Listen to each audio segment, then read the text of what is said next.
Àwọn afurasí mẹ́ta tó pa akẹ́kọ̀ọ́jáde fásitì Jos ti wà látìmọ́lé o. Iléeṣẹ́ ọlọ́pàá ìpínlẹ̀ Plateau ti mú àwọn afurasí mẹ́ta lórí ikú Ibrahim Imbaya, ọkùnrin ọmọ ọdún 25 tí wọ́n fẹ̀sùn pé ó jí fóònù alágbèéká kan tí àwọn èèyàn sì lò títí ó fi jẹ́ ẹlẹ́dàá rẹ̀ nípè nílùú Jos nípínlẹ̀ Plateau. Iléeṣẹ́ ọlọ́pàá sọ pé ohun tó ṣẹlẹ̀ jẹ́ ìdájọ́ ọwọ́ ara ẹni. Ó ní gbogbo ẹ̀sùn ìwà ọ̀daràn ni wọ́n gbọ́dọ̀ máa fi tó àwọn ẹ̀ṣọ́ aláàbò létí. Alukoro fún iléeṣẹ́ ọlọ́pàá ìpínlẹ̀ Plateau, Alfred Alabo, sọ eléyìí nínú àtẹ̀jáde kan ní ọjọ́ Ajé Monday tó kọjá. Ó ṣàlàyé pé ìṣẹ̀lẹ̀ náà wáyé ní agbègbè Rayfield níjọba ìbílẹ̀ gúúsù Jos. Gẹ́gẹ́ bí ọ̀rọ̀ rẹ̀ ṣe wí, àwọn ọlọ́pàá ní Lamingo Police Division gba ìpè pàjáwìrì láti ọ̀dọ̀ aráàlú rere kan pé wọ́n ti gbé ọkùnrin kan tí àwọn ènìyàn lù lálùbami lọ sí Jos University Teaching Hospital.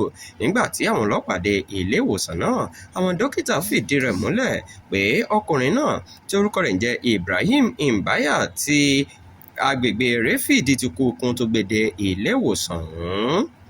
Ìwádìí àwọn ọlọ́pàá ló yọrí sí bí wọ́n ṣe rí àwọn afurasí mẹ́ta ọ̀hún mú.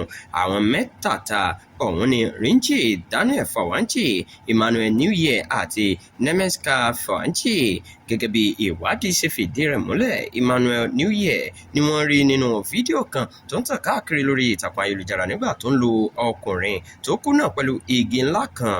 Àwọn olùwádìí tún rí àwọn àwòrán míì tó fi hàn pé ó wà níbi ìṣẹ̀lẹ̀ náà tó wáyé.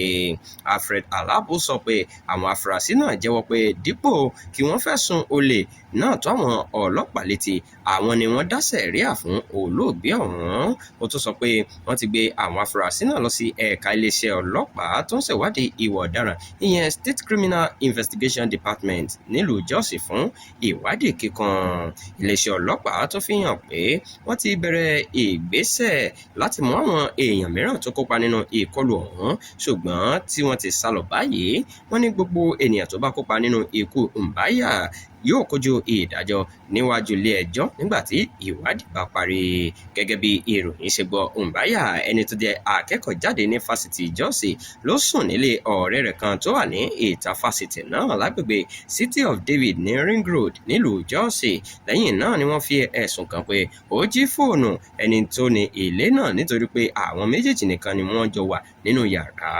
Ìròyìn fi hàn pé nítorí pé àwọn méjèèjì nìkan ni wọ́n jọ wà níbẹ̀, wọ́n fi ẹ̀sùn lè kan Imbaya káwọn ọ̀dọ́ kan tó bẹ̀rẹ̀ sí nílùú. Àwọn fídíò tó tàn káàkiri lórí ìtàkùn ayélujára fi hàn bí wọ́n ṣe fi ìyà ńlá jẹ olóògbé náà títí ó fi gbẹ́mìí mì.